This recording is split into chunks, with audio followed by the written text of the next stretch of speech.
E dia dos grandes homens de teatro, grandes atores, grandes diretores, www.fundomarlenecolé.com.br.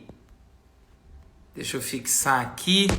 Conversei com Marcelo Lazarato, Oswaldo Mendes e agora meu convidado Sérgio Modena já está por aqui. Angela Reiter, J.S. Carpellini. De olho na cena. Deixa eu chamar o Sérgio aí. Olá! Ô Pedro, tudo bem? Oi, querido, tudo bem? E você? Tudo ótimo, prazer estar aqui com você. O prazer é meu poder namorar tua biografia, visitar tua história e visitar esse teatro incrível que você faz. Olha só, quero dedicar essa live a uma pessoa que é só elogios e puro amor a você, ao Gustavo, que é a Nanda Roveri, do De Olho na Cena, que olha, vocês só não recebem mais elogios do que o Gabriel e o Cláudio Fontana. Mas a Nanda, ela é a própria declaração de amor ao teatro, né? Ela é uma pessoa que é tão apaixonada pelo ofício que é o fazer teatral, o carinho que ela vai assistir os espetáculos, que ela se aproxima dos artistas, o carinho que ela escreve sobre teatro. Então, realmente é muito bonito. Eu tenho muito carinho pela Nanda, então eu quero mandar um beijo para ela já, desde já. Quero agradecer a presença do meu amigo, dramaturgo, crítico de teatro, do Observatório do Teatro, Bruno Cavalcante, está chegando aqui também. E olha só, eu quero começar com uma lembrança do filho do Telmo Fernandes. Você sabe dessa história? Não. Qual é essa história? Olha só, o Telmo fala assim que o filho dele fica encantado, que fala para ele assim, papai, o Sérgio, ele tem o cabelo branco, mas ele tem cara de menino. Ele é um menino. Mas não é a cara, não. É o espírito meio de herê, entendeu? Que a gente tá sempre meio moleque brincando, então acho que é isso. Que legal, olha só.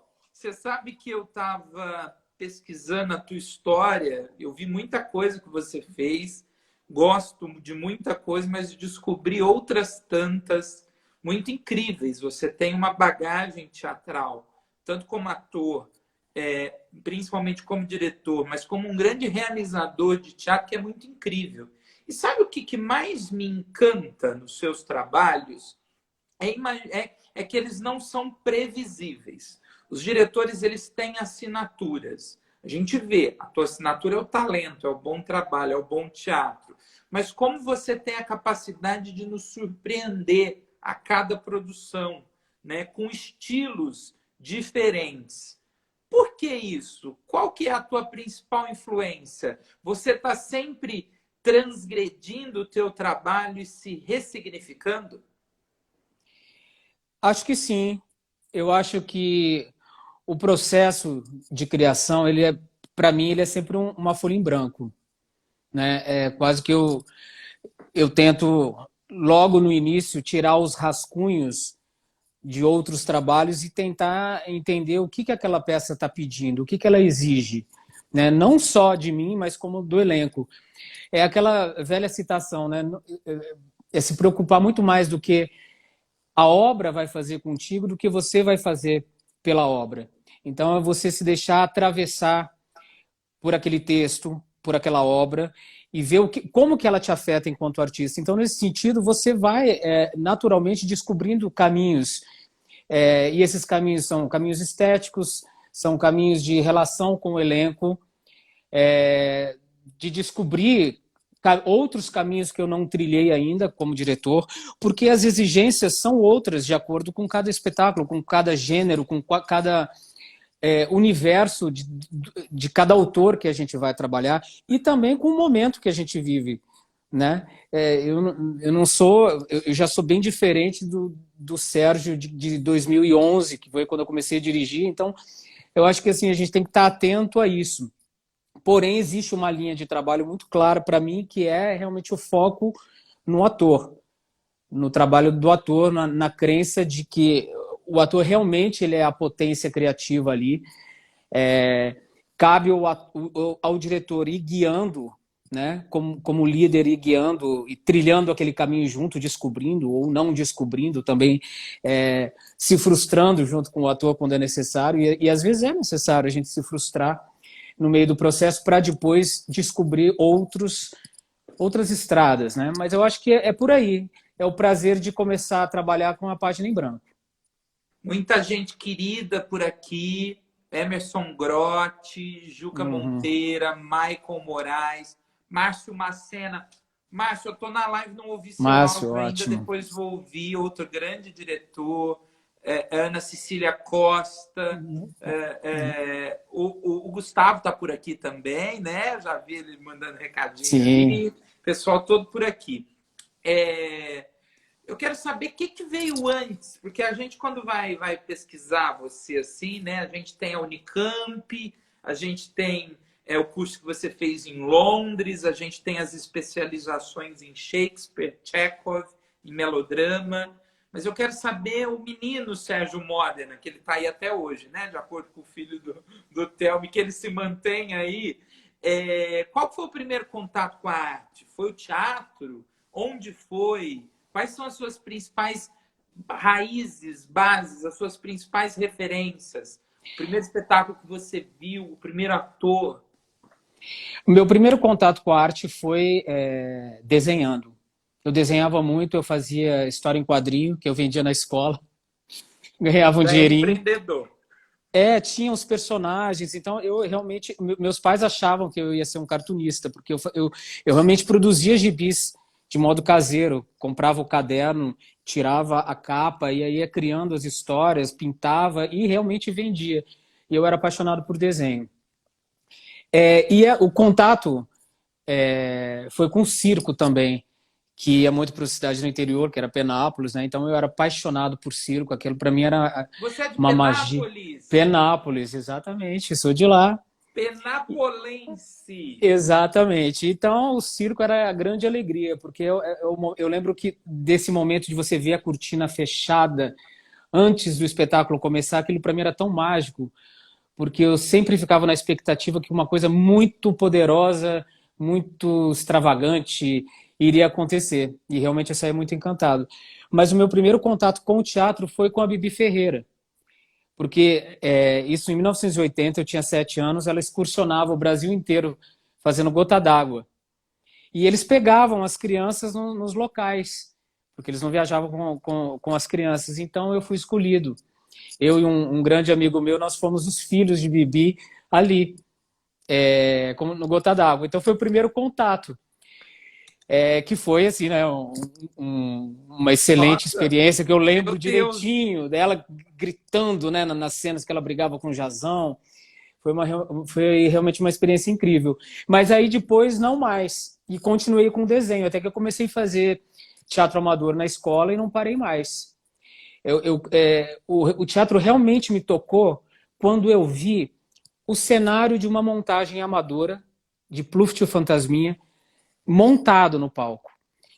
E aquela imagem que me provocou, que eu achei lindo, né? Eu lembro que tinha os lençóis, aqueles móveis.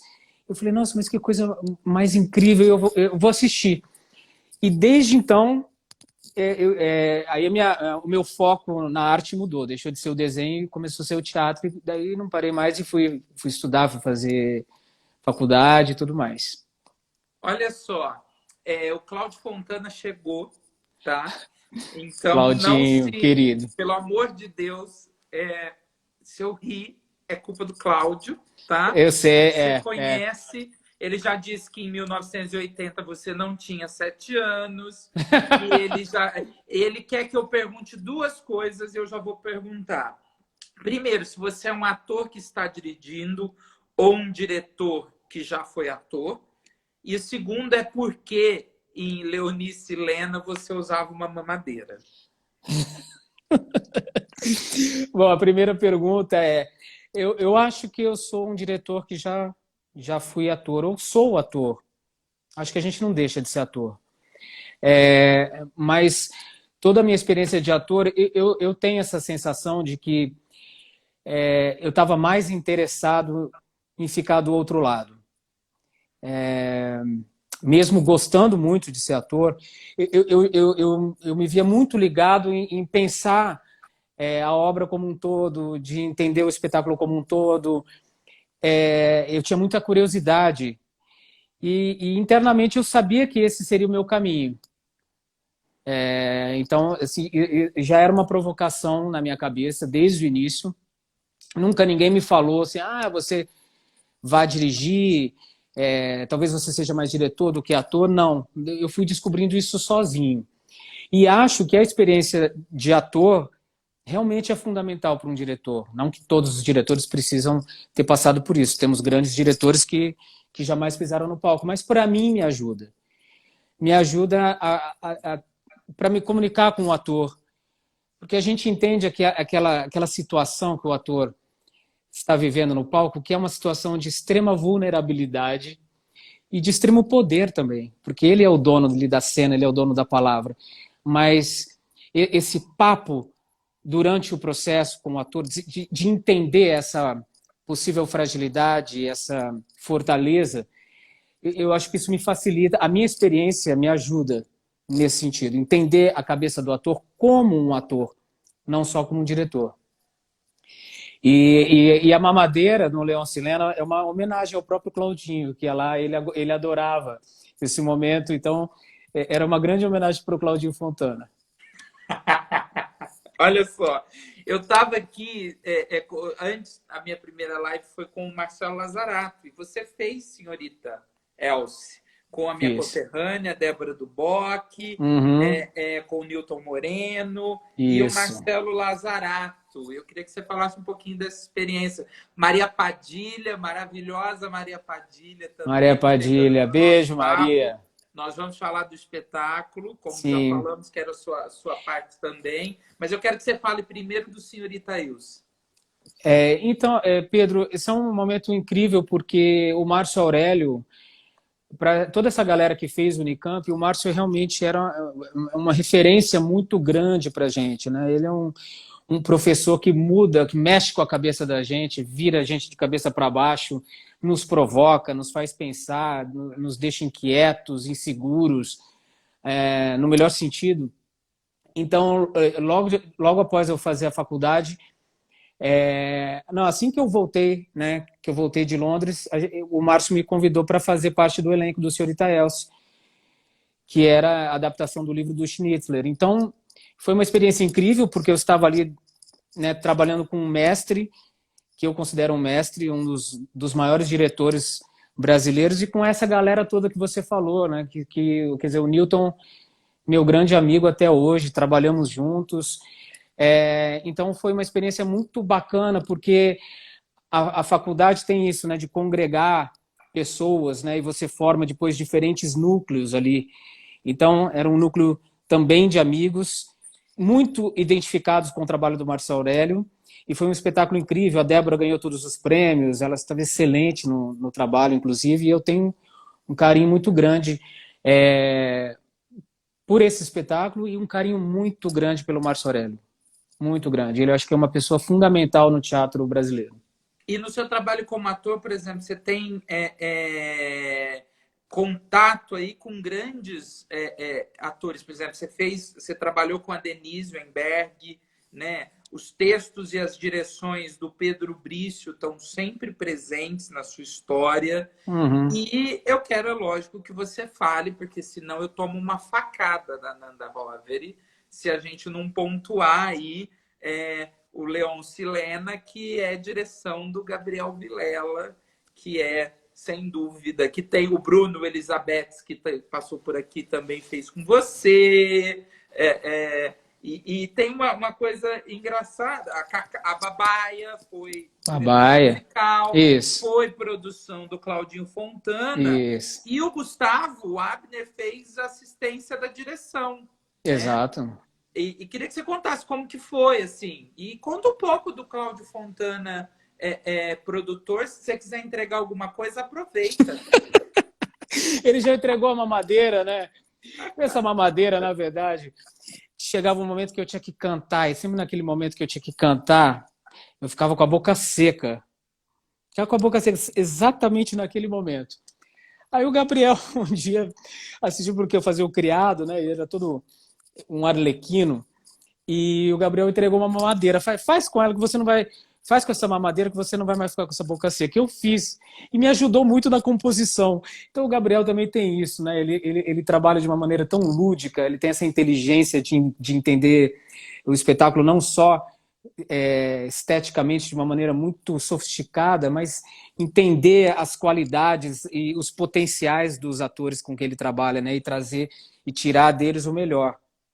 Então, ao mesmo tempo que tinha todo esse rigor, né, no trabalho com o Gabriel, era uma festa ali, porque também era uma galera muito interessante, muito bacana. Tinha Marcelo Boffa, tinha o Luiz Paetov fazendo, e um texto muito difícil, mas que eu acho que o Gabriel conseguiu fazer uma leitura muito interessante do Leonce Lena. Nós fazíamos ali no Sesc Paulista, onde o público ficava numa arena mesmo, então tinha uma relação muito íntima, muito próxima com os atores. E o Gabriel foi realmente também uma experiência inesquecível. Eu acho que quem passa pelo Gabriel, quem passa por esses caras, acaba ficando com uma herança, né, muito forte, muito marcante mesmo, né? Porque não é só mais uma peça que você está fazendo, né? É um aprendizado, é mais do que o próprio espetáculo. É uma experiência, ela vai além, né? Porque são, assim como o Márcio, são pessoas que estão refletindo sobre o próprio fazer teatral, né? Antes de mais nada. Estão refletindo sobre a função do artista, sobre a função do teatro.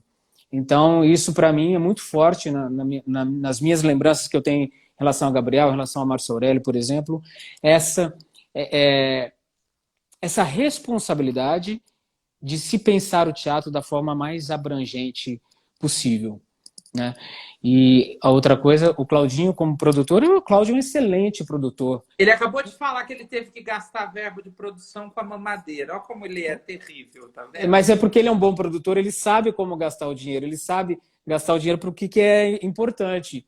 Mas Claudinho, né, excelente ator, excelente parceiro, excelente produtor, um carinho ali com o elenco, com todo mundo, tanto ele quanto o Gabriel. Então, assim, realmente são... o Claudinho é esse exemplo, né, de um ator que também se produz, então tem os seus próprios projetos, que eu acho que sempre quando eu dou meus workshops, eu falo isso para os atores, né? Como é importante vocês se prepararem para ter os seus próprios projetos. Mesmo que você não tenha a vocação para produção, que nem todos têm, mas você saber aquilo que você quer falar, você, enfim, ter projetos, ter um discurso além do mercado, além daquilo que o mercado te convoca. Olha, Luísa Thierry tá chegando por aqui. Luísa Thierry, beijo, Luísa. Lindo, diretor maravilhoso. E o Cláudio Fontana tá dizendo que você conquistou seu espaço no teatro pelo seu talento, carisma, simpatia e generosidade. Uau, Claudinho. Claudinho, obrigado, querido. Vai chorar na cozinha, não. Chora aqui com a gente. Ai, não chora, hein? Não chora. Já já a Tuna do Ex chega e ela chora por todos nós. Vamos lá. Agora eu quero falar de um espetáculo que você sabe que eu adoro, que eu sou fã assumido, porque eu acho sagaz, moderno. Eu tive a oportunidade de assistir lá no Shopping da Gávea, que é o Como Eu Me Tornei Estúpido, com o Gustavo, o Alexandre Barros, o Marino Rocha e o Rodrigo Fagundes, que é um espetáculo que eu acho que é super necessário para o pós-pandemia. Ele é sempre necessário. Que texto atual e que montagem interessante para um bom teatro contemporâneo que você fez. De onde surgiu a ideia desse trabalho incrível? E eu quero saber se a montagem em São Paulo vai sair pós-pandemia. Olha, esse livro do Matan Page é um livro muito triste, na verdade, apesar dele ser muito engraçado. Mas é triste, porque é o cara que desiste de ser inteligente, ele desiste de pensar porque ele chega à conclusão que para você ter algum grau de felicidade nesse mundo louco que a gente vive, você precisa desistir da sua consciência em relação aos problemas do mundo. Ou seja, ele decide ser alguém estúpido, então ele começa uma jornada. Então, obviamente, como você diz, e infelizmente, é um texto muito atual e parece que agora a estupidez realmente está oficializada no Planalto. Então, acho que talvez mais necessário. Comanda o país. Exatamente. Oficializada mesmo. E a estupidez, cada vez mais, sem a vergonha, né? As pessoas são estúpidas sem nenhum pudor.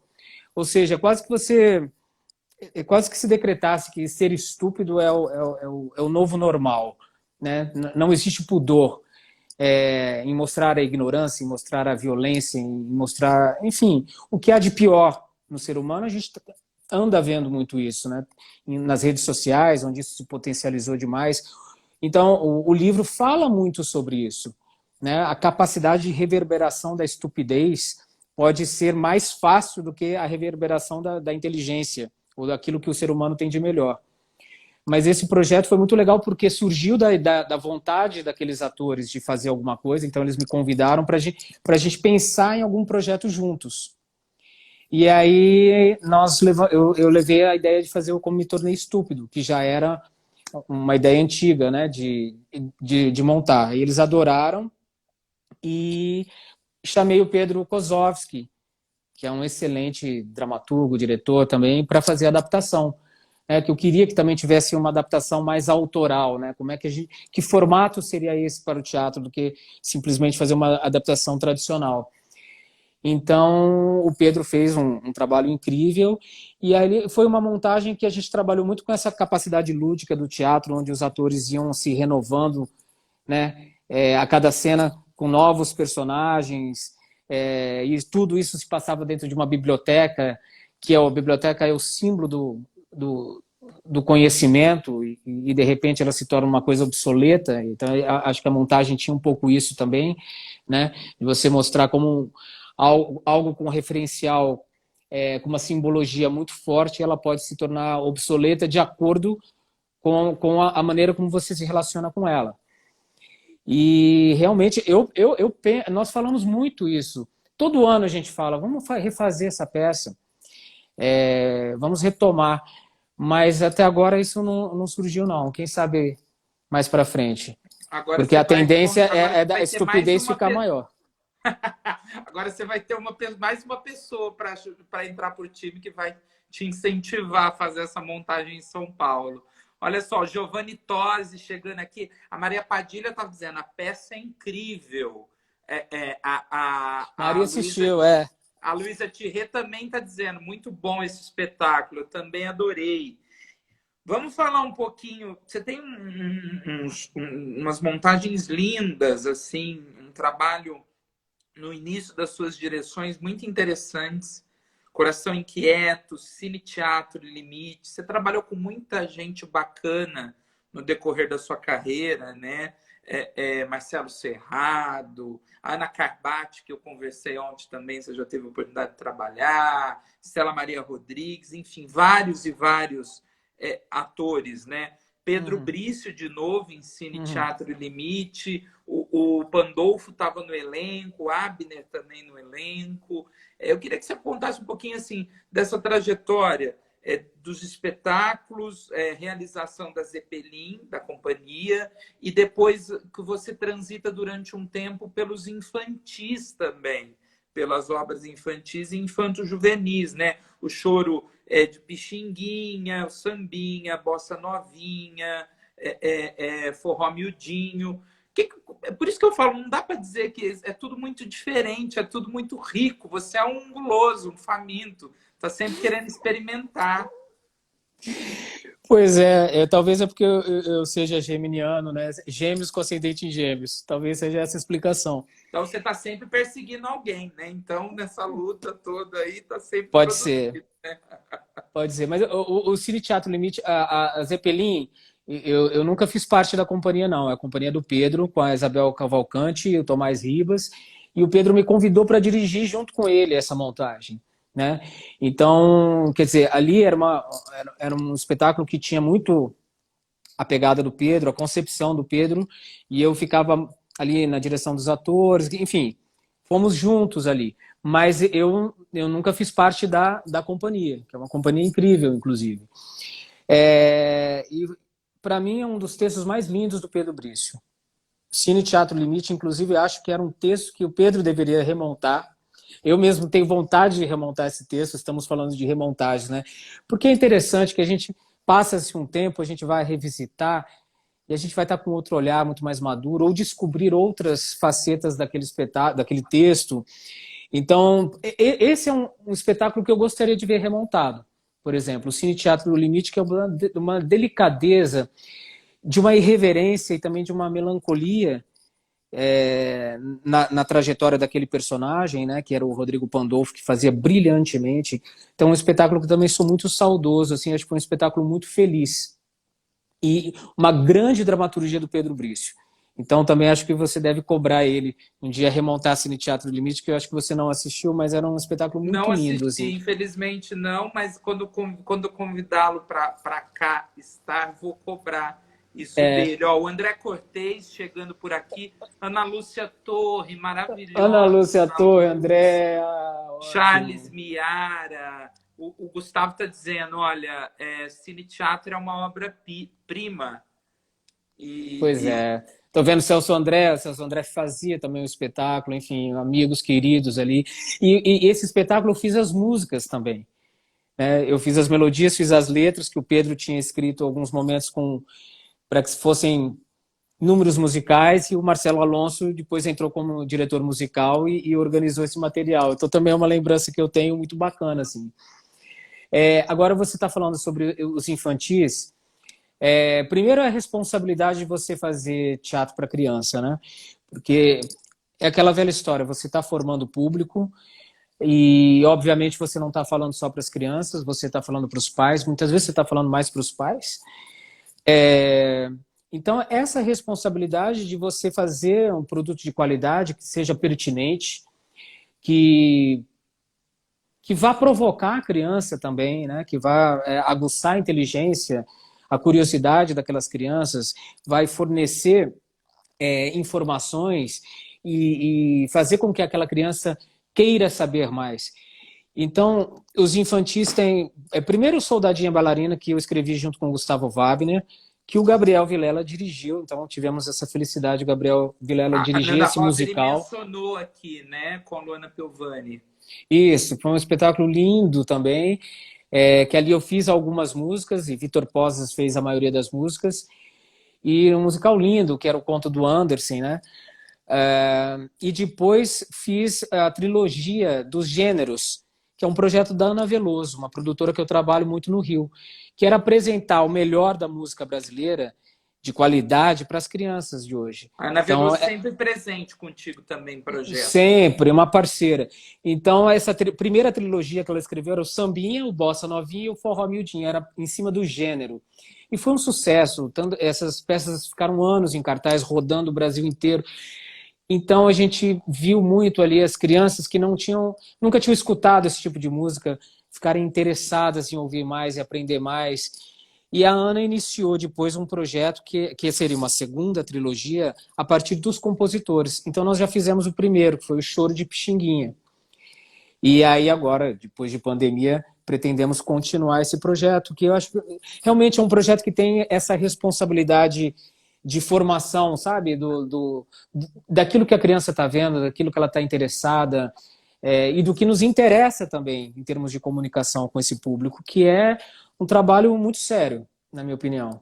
Muito. Eu sempre digo que todo ator e diretor, se pudesse produzir e atuar sempre num adulto e num infantil, eu acho que é um investimento. Nós estamos investindo no público de teatro. A criança que vê um bom espetáculo de teatro vai continuar consumindo teatro e vai, no futuro, ser um adulto que vai comprar o ingresso do espetáculo adulto. Né? Exatamente, eu acredito muito nisso. Os musicais, você é muito musical também, né? A gente percebe em todas as suas obras e Fala um pouquinho dessa parceria com a Aventura Entretenimento. Engraçado que nós estamos falando dos musicais para criança, né? E toda a preocupação ali da Ana Veloso, que é a idealizadora do projeto, é também de você trazer a cultura brasileira, né? O musical brasileiro, né? Como é que fazemos esse nosso musical e não a partir de um modelo já pronto ou modelo importado. Mas é um caminho que tem que ser trilhado, que tem que ser investigado e descoberto e tudo mais. Então, quando eu começo a trabalhar com a Aventura é uma empresa, uma grande empresa de musicais, também dedicada à produção do musical brasileiro. Então, isso é muito bacana. Os dois Ela trabalhos... dá a mesma atenção e a mesma produção aos musicais brasileiros que nós importamos da Broadway, né? Exatamente. Hoje em dia, eles trabalham exclusivamente com a produção de uma dramaturgia brasileira, em cima da música brasileira. E as experiências que eu tive ali com a Aventura foram 2 shows teatralizados, que é como eu costumo chamar. Embora, enfim, é muito ruim a gente tentar ficar... Essa nossa ansiedade classificatória, né, de querer achar musical, não é? Mas eu sempre os via mais como um show teatralizado, que é uma coisa que eu gosto muito de fazer. Primeiro foi o Bossa Nova, que nós fizemos, e depois, agora, ano passado, até esse ano, estávamos viajando, que eram os grandes encontros da MPB. Então, que é isso, né? O Grandes Encontros, você tem ali o testemunho do quanto de coisa boa já foi produzida na música brasileira, quanta gente genial já produziu grandes obras, e aí esse espetáculo a gente ia lendo cenicamente essas obras. Então, o desafio ali era a gente criar atmosferas e dar uma unidade para essas diferentes atmosferas, mas falando sobre esses grandes encontros, essas grandes parcerias, né? Como é que uma amizade se transforma numa parceria criativa, ou mesmo uma parceria de trabalho se transforma em uma amizade. Esse espetáculo abordava um pouco isso. E muito focado na questão da identidade brasileira, na construção do musical, na emissão do canto, no arranjo, enfim, em toda uma concepção. Isso é algo que eu acredito muito e defendo muito, que eu acho que somos tão musicais. Você está falando que eu sou musical, mas o brasileiro é muito musical, né? E isso está no nosso sangue. Então, como a gente ignorar isso, né? Como a gente procurar outro modelo que não seja esse que temos propriedade para fazer, né? Claro, podemos errar aqui e acolá, mas todo mundo erra, mas acho que somos vocacionados para isso. Somos vocacionados para o musical. Aí eu vou lembrando aqui outros grandes artistas com quem você trabalhou: Estela Freitas, Vera Zimmermann, Stênio Garcia. Mas vamos falar um pouquinho dos teus solos, dos solos que você dirigiu, né? A Nanda Roveri lembra com muito carinho do teu Ricardo III, com o Gustavo Gasparini. Gasparani. Os Vilões de Shakespeare com o Marcelo Serrado. E, lógico, que eu queria muito que você falasse desse momento, a parceria aí com a Maria Padilha no Diários do Abismo, né? Olha, o monólogo é tão fascinante de se trabalhar, porque a intimidade que a gente desenvolve ali com aquele ator, que somos nós na sala de ensaio, muitas vezes eu e o ator. Então, realmente, não tem como você não ter uma relação muito profunda com essas pessoas que você está trabalhando, senão você vai ficar na superfície. Então, esses 3 espetáculos que você mencionou são espetáculos que eu desenvolvi uma relação muito profunda com aqueles atores. E não tem como, porque no teatro, no monólogo, o ator está totalmente desabrigado, né, de um elenco, de uma parceria ali em cena para se dar o texto. Então, você tem que construir essa dinâmica junto com eles, e para isso você tem que ter uma confiança muito grande. Tanto no Ricardo III quanto no Diários do Abismo, foram processos que nós fomos estudando juntos, muito antes da produção se iniciar. Estudar o Shakespeare, por exemplo, eu e Gustavo, a gente se reunia, começava a ler a obra, assistir filmes. Então, já foi um processo de investigação muito duradouro, muito extenso, porque também se não daria para você montar um espetáculo com aquela proposta, que era o Gustavo fazendo mais de 32 personagens, dentro de um cronograma tradicional de 2, 3 meses de ensaios. Seria impossível para se chegar ao resultado que se chegou. A propriedade com que o Gustavo fazia aquele trabalho é realmente uma coisa impressionante. E é um trabalho que me marcou muito e eu tenho muito orgulho do Ricardo III, que eu acho que nós conseguimos nos apropriar no melhor sentido da coisa. E com Maria foi a mesma coisa. Ela me deu o livro para ler, porque a princípio a gente ia fazer o Chekhov. Estávamos querendo fazer um Chekhov juntos. E aí o Neila Torraca deu o livro de presente da Maura Lopes Cansado. Ela leu, adorou e me deu e perguntou assim, você acha que isso dá teatro? Quando eu li aquela história, que é aquela mulher que se internou numa clínica psiquiátrica, e eu percebi como a lucidez dela para falar do mundo que a gente vive, que os loucos provavelmente são os outros. Eu falei, claro que dá teatro, não só isso dá teatro, como temos que fazer essa peça. E Maria se identificou muito, obviamente, e começamos também a estudar durante muito tempo, durante meses, eu diria, até novamente chegar Pedro Brício, convidamos Pedro para fazer a adaptação, que é uma adaptação que é organizar aquele diário da Maura Lopes Cansado, quer dizer, fazer uma edição daquilo, e isso também tem uma responsabilidade muito grande, né? Como é que você consegue organizar um trabalho como o da Maura Lopes Cansado. Também um trabalho que exige muita coragem, porque é um personagem muito complexo, muito difícil, e acho que a Maria soube dosar de uma maneira muito inteligente essa questão da loucura, ou da suposta loucura daquele personagem, trazendo realmente a complexidade disso. E muitas vezes, enfim, conseguir a empatia do público.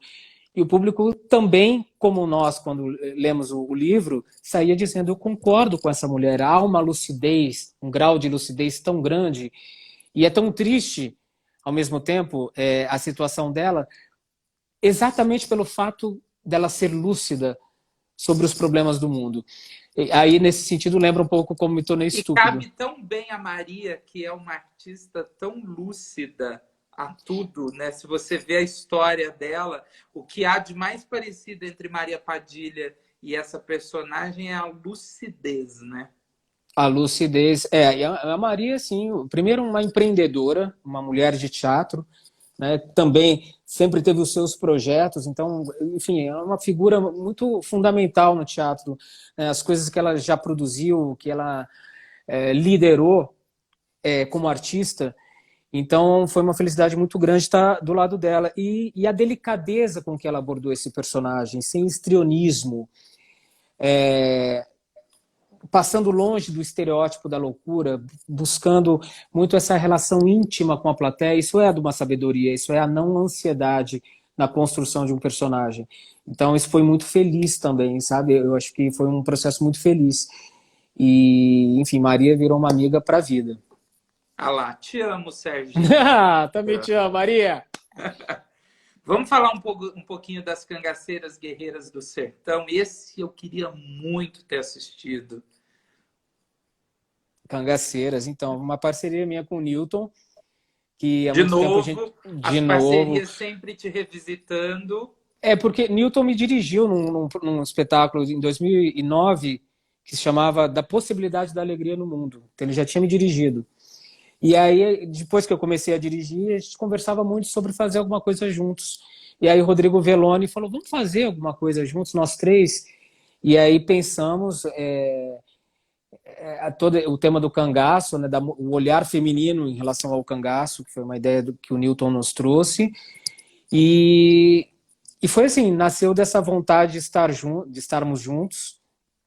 E de novo, voltamos à questão da linguagem do musical brasileiro, né? Um musical autoral, porque ali no Cangaceiras as músicas são composições originais, quer dizer, realmente fazendo parte da narrativa do espetáculo.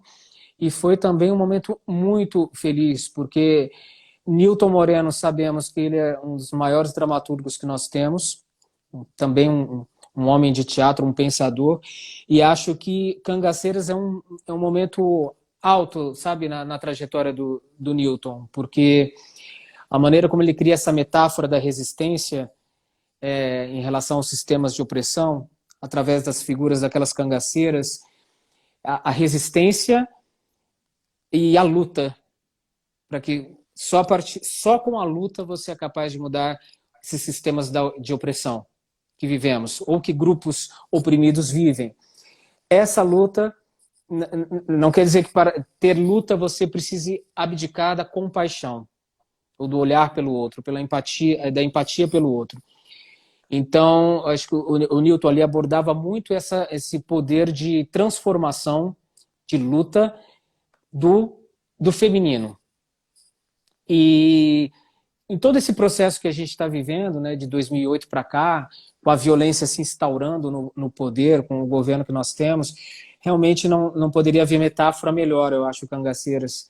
Então, todas as noites era uma comoção a plateia, porque, obviamente, falando daquele cangaço, que era um cangaço metafórico, obviamente, estávamos falando sobre essa luta necessária que nós temos que ter, que é uma luta de resistência, porque os mecanismos de opressão estão oficializados, e sabemos que estão. Então, acho que Cangaceiras tem essa força muito grande de um espetáculo, de um musical brasileiro, político brasileiro. Eu acho que ele se enquadra nessa categoria. Eu acho que é o tipo de musical que, se fosse montado na Europa, por exemplo, virava um Les Misérables, assim, sabe? Porque tem potencial para isso, a história. E o Gustavo até fala que Cangaceiras é daqueles espetáculos que surgem de 20 em 20 anos, um potencial. Realmente uma história necessária. É o tipo de história, é a história de brasileiros que precisam ser sempre contadas. E essa questão do engajamento que o teatro provoca na plateia, né? E obviamente que alguns espetáculos isso vem de uma maneira muito forte. Então o musical era todo construído para que a plateia fosse se engajando na luta daquelas mulheres, que primeiro é uma luta individual de uma mãe à procura do filho, e ela vai encontrando outras mulheres, cada uma com a sua luta. E aí depois ela percebe que aquela luta pessoal dela em relação ao filho deixou de ser pessoal e ela passa a ser uma luta coletiva, porque tem outras mulheres com outras questões, com outros problemas, e elas estão juntas ali.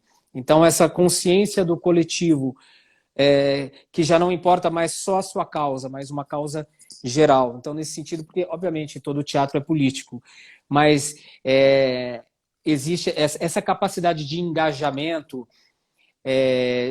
que é você tomar partido realmente da situação daquele personagem, nesse sentido que eu falo que é um teatro político musical, sabe? Sim. Qual a importância do Gustavo Wagner na sua vida e na sua história?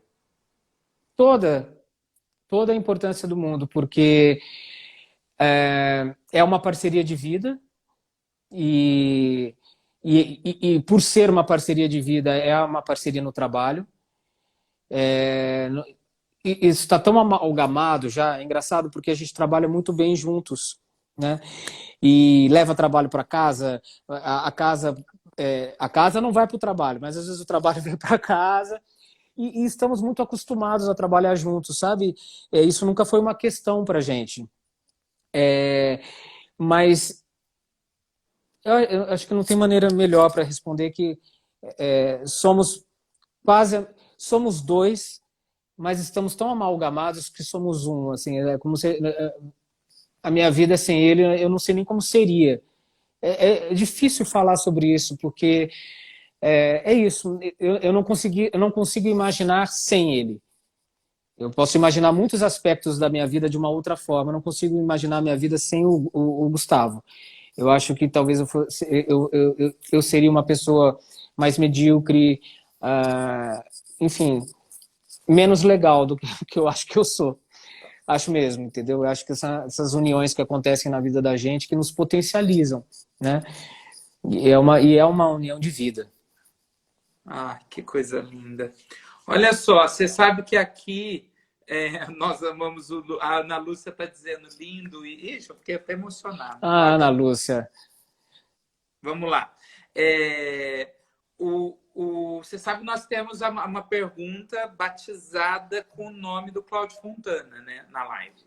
Ah, é? Mas É. O Cláudio, então, ele tá produzindo essa live também, né?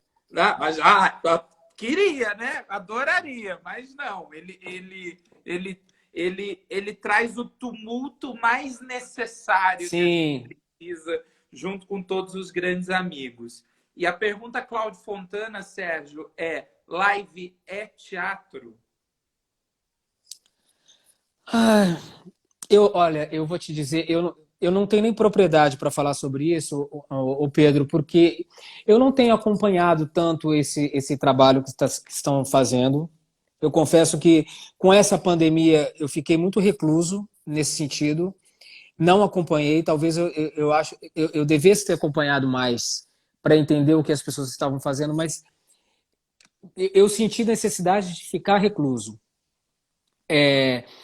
Acho muito complicado definir o que é teatro e o que não é teatro. A partir do momento que a gente define isso é teatro, automaticamente ficou ultrapassado, porque o teatro está constantemente se renovando. Dois espetáculos meus, Os Vilões de Shakespeare, com Marcelo Serrado, foi feito ali no Petra Gold, foi transmitido ao vivo. Então, assim, é, como é que eu vou dizer que não é teatro?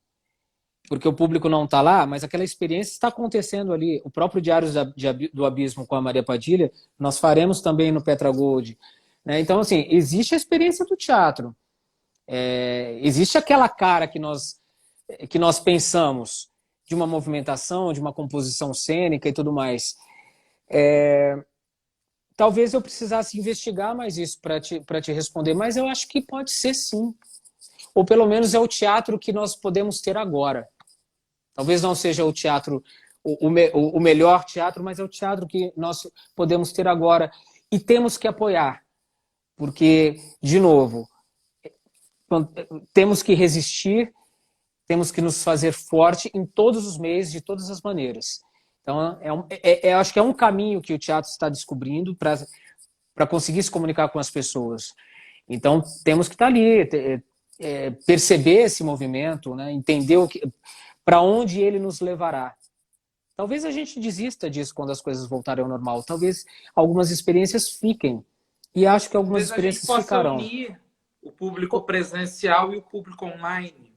Exatamente. Então, claro, nunca vai se substituir, porque o teatro é a arte do encontro. Você tem que estar ali. Tudo é pensado para aquele ator, para aquele espectador que está na plateia. Então, obviamente, é um outro fenômeno. Mas ele vai reverberar em outras mídias. Pelo menos por agora, ele vai ter a sua pertinência. Pelo menos por agora. Qual a maior transformação que o teatro causou na sua vida?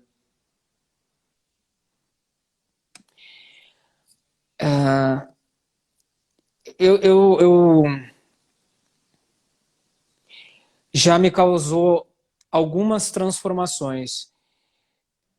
Alguns espetáculos me tocaram tanto, mas tanto, que eu saí aos prantos, muito tocado, muito fragilizado, fragilizado mesmo, assim, de ficar uns 2 dias com a sensibilidade à flor da pele.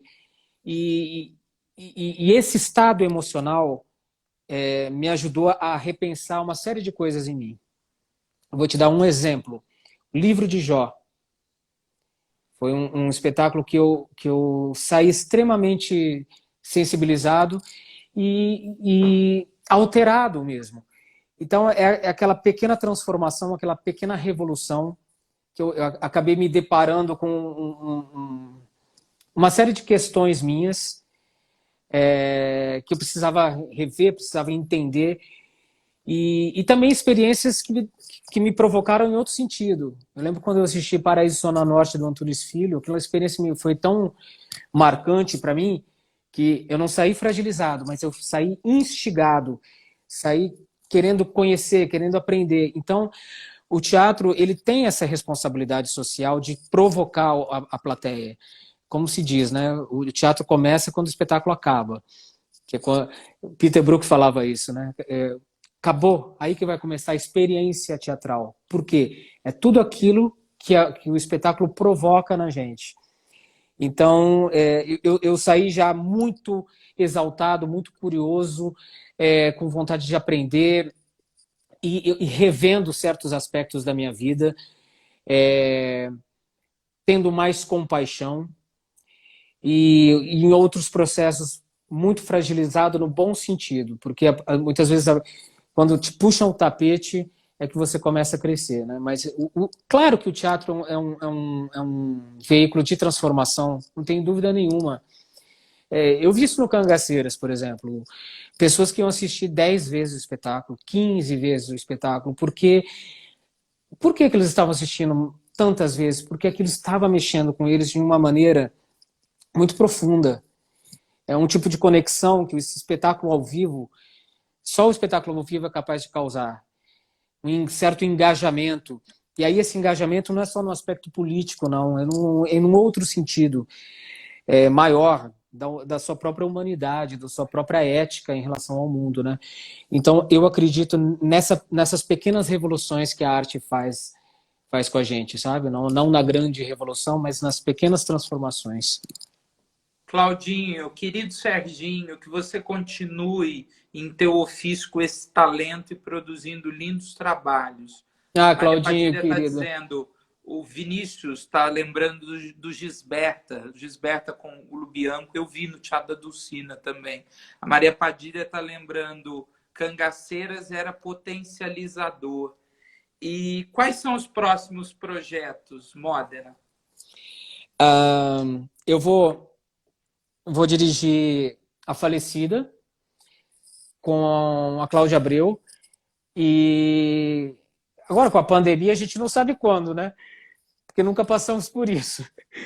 Mas era um espetáculo que já estava bem encaminhado no sentido de produção de datas, aí teve toda essa questão aí e paramos.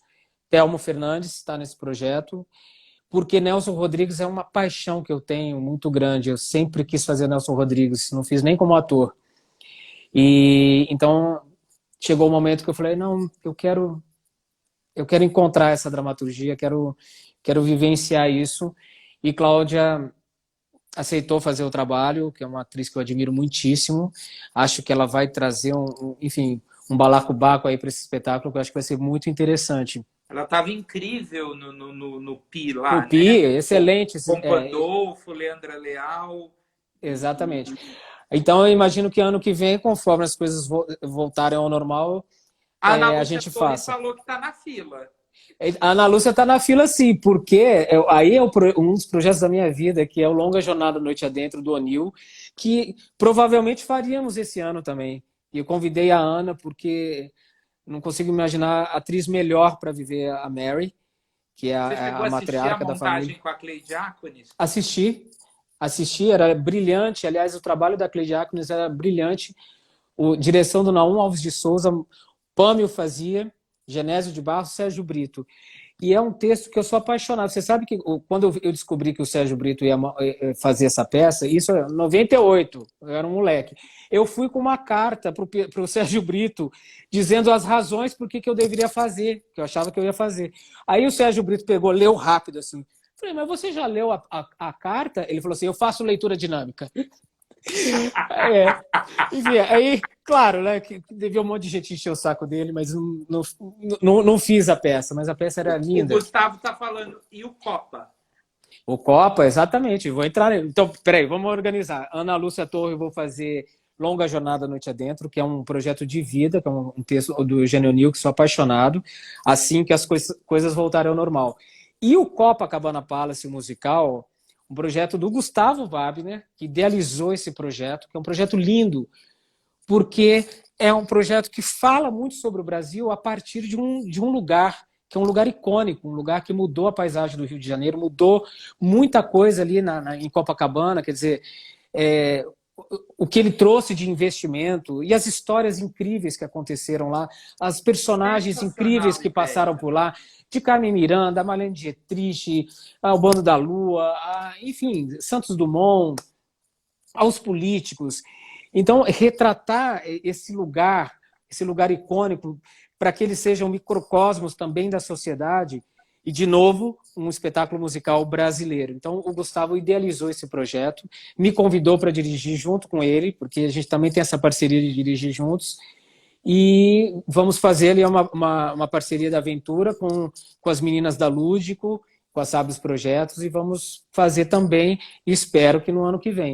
Mas é um projeto lindíssimo, assim, porque só de possibilidades musicais que ele pode agregar é muito variado, é muito rico, de estilos musicais, de gêneros e tudo mais. Então é um projeto que eu acredito muito, estou muito feliz. Meu E... Deus, que Então três! eu já estou Olha, a gente exausto, sai eu já daqui estou agora exausto. e dorme sonhando com os seus 3 projetos.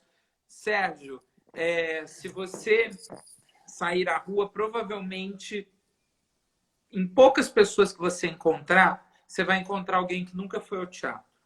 Sim. Se um homem ou uma mulher que nunca foi ao teatro perguntassem para você como referência que é nessa arte, Sérgio Modena, por que eu devo ir ao teatro? O que você responderia? Para se encontrar consigo mesmo. Eu acho que o teatro, quando ele realmente acontece, a gente se encontra um pouco. Porque a gente vive com tantas distrações, na vida moderna, são tantas distrações, que o teatro ele tem esse poder de nos conectar conosco mesmo, com a gente mesmo. Né? Então, porque é uma relação muito forte como que eu posso dizer, essa experiência ao vivo, esse ritual de você estar compartilhando aquele momento com aqueles atores e de saber que aquilo é um ritual feito especialmente para você, é muito poderoso. É muito poderoso. E a pandemia talvez fez a gente repensar muita coisa, porque também estávamos muito isolados em nossas casas. Estávamos muito isolados nas nossas conexões virtuais e tudo mais. Quem sabe agora essa experiência de estar juntos seja ressignificada, seja revalorizada. Mas eu vou te dizer, voltar ali no Cangaceiros, porque nós fizemos no Teatro do SESI. E muita gente que não tem condições de ir ao teatro vai até lá, vai assistir. E eu vi muita gente saindo emocionada. E eu perguntava, e por que você é emocionada? Ela falou, porque uma mulher que estava aos prantos, ela falou assim, além da história que ela tinha adorado, ela falou assim, eu estava em festa com aqueles atores, porque eles olhavam nos meus olhos, eles estavam me vendo. Então, essa relação, este ritual, que é o que a gente fala sagrado, né? Não tem nada a ver de religioso, mas é sagrado nesse sentido. Ele desperta uma coisa muito É poderosa na gente. ritualístico, É né? ritualístico e existe uma compaixão ali despertada, sim. Você pode ver o espetáculo mais violento, seja ele de que natureza for. Você está congregando com aquelas pessoas ao vivo, é um ato de compaixão, de generosidade, enfim. Então, acho que as pessoas vão se encontrar ali, de alguma forma.